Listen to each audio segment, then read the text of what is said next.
Au Niger, le bulletin hebdomadaire d'information des forces de défense et de sécurité présente les opérations menées les 3 derniers mois. Il revient sur les interventions tactiques et les actions spéciales engagées sur les différents théâtres. Moussa Maman Magaji de la RTN.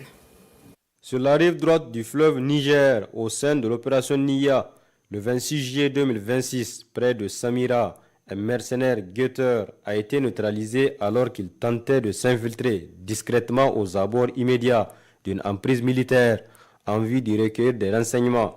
Un Motorola appartenant à l'assaillant a été récupéré. Au sein de l'opération Al-Mahaou du 26 au 28 juillet 2026, dans le périmètre de Tinfagat, une zone suspecte marquée par des indices concordants de présence terroriste a été investie par les unités engagées.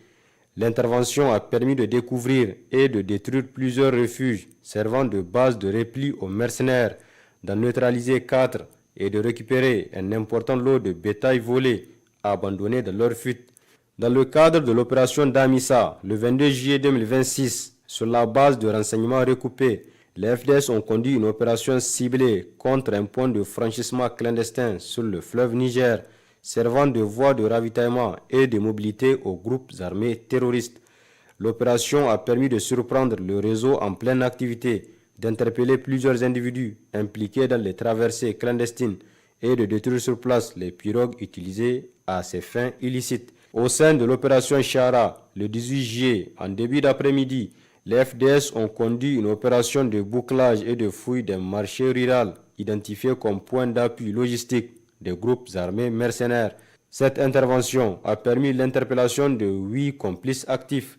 Les opérations de fouille ont conduit à la saisie d'importantes sommes d'argent ainsi que de plusieurs téléphones portables. Les FDS poursuivent leurs efforts avec détermination afin d'assurer la protection des populations, de préserver l'intégrité du territoire national et de consolider le retour durable de la paix et de la sécurité.